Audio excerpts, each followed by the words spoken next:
Hello, नमस्कार दोस्तों। आज हम फिर से बात करने वाले हैं प्लेटिनम इंडस्ट्री स्टॉक के बारे में। और इस स्टॉक में अगर आप देखेंगे तो लगातार स्टॉक डाउन ट्रेंड में दिखाई दे रहा है। और इस स्टॉक में पहले दिन जो हाई बना था 236 का बना था और उसके बाद स्टॉक लगातार लो बना रहा है। अब आपको क्या करना चाहिए? अगर स्टॉक हमारा लो बनाते बनाते यहाँ तक आ चुका है तो इन दोनों लेवल्स को आपको एक तो मार्क करके चलना है। 166 रुपए का लेवल, तो ये जो 166 रुपए का लेवल है लो का, एक तो इसको मार्क करके चलना है। और दूसरा स्टॉक ने जो हाई बनाया इसको मार्क करके चलना है। क्यों?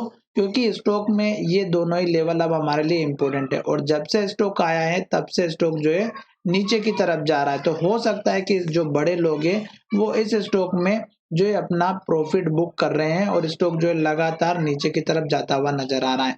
तो अब स्टॉक ने ये जो लो बनाया है, अगर स्टॉक को यहाँ से अप ट्रेंड को फॉलो करना है तो एक तो इस लो को नहीं तोड़ेगा और दूसरी बात स्टॉक यहाँ से धीरे धीरे धीरे ऊपर की तरफ जाएगा। अब यहाँ पर बात करते हैं टारगेट की।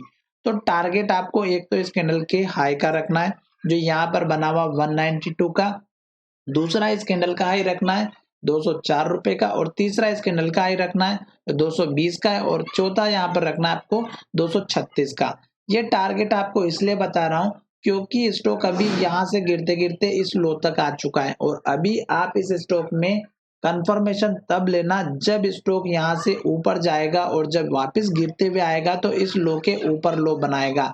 तो यहाँ से ये लो बनना बहुत जरूरी है, तभी स्टॉक यहाँ से ऊपर की तरफ जाता हुआ नजर आएगा। अगर हम बात करते हैं तो मार्केट में आज की डायरेक्शन भी हमें पॉजिटिव इंडिकेट कर रही है। उसका रीजन यहाँ पर ये है कि कल का जो हाई था एक तो उसको ब्रेक किया और कल का लो के ऊपर लो बना और इस कल के हाई के ऊपर क्लोजिंग दी।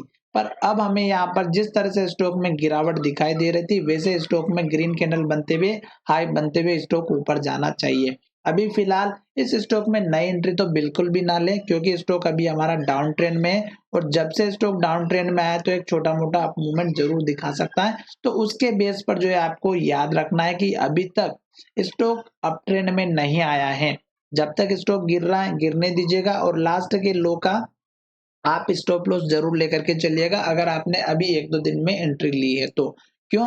क्योंकि स्टॉक का कोई भरोसा नहीं। जब भी स्टॉक नया लिस्ट होता है तो बहुत ज्यादा प्रॉफिट बुकिंग होती है और जो स्टॉक ट्रेंड पकड़ लेता है वो स्टॉक उसी ट्रेंड में चलता रहता है। जैसे कि अगर आप टाटा टेक्नोलॉजी के शेयर को भी देखेंगे तो वो शेयर अभी तक डाउन ट्रेंड को कंटिन्यू फॉलो कर रहा है। और अगर आप जियो फाइनेंस के शेयर को देखेंगे तो वो स्टॉक जो है हमारा अपर जो हाई बना हुआ था उसको ब्रेक करके नया हाई बनाते हुए जा रहा है। तो इस बात का ध्यान रखिएगा कि स्टॉक अभी भी नीचे जा रहा है, जल्दबाजी बिल्कुल ना करें। क्यों? क्योंकि स्टॉक में अगर आप गलत टाइम पे एंट्री ले लोगे तो स्टॉक हमारा फंस सकता है। और साथ ही अगर आप यहाँ पर देखेंगे तो स्टॉक लगातार लो बना रहा था, यहाँ पर भी लो बनाया, यहाँ पर भी लो बनाया, यहाँ पर भी लो बनाया और यहाँ पर भी लो बनाया। तो बिल्कुल भी जल्दबाजी ना करें क्योंकि स्टॉक अभी तक लो बनाते हुए जा रहा है। एक कैंडल हमारी यहाँ पर एक अच्छी बनी हुई है, पर जब तक स्टॉक हाई बना रहा है और आपने अगर स्टॉक में प्रॉफिट लेना है तो हाई जब तक हाई बन रहा है ग्रीन कैंडल बन रही है तब तक वेट कीजिएगा। जैसे रेड कैंडल बनना स्टार्ट होती है हाई बनाना बंद करे तब आप अपना प्रॉफिट लेने के लिए तैयार हो जाइएगा। मैं आपको इस वीडियो के माध्यम से बाय सेल की एडवाइस नहीं दे रहा हूँ, फिर भी आप ट्रेड करते हैं तो अपने फाइनेंशियल एडवाइजर से जरूर कंसल्ट करिएगा। धन्यवाद, मिलेंगे नए वीडियो में।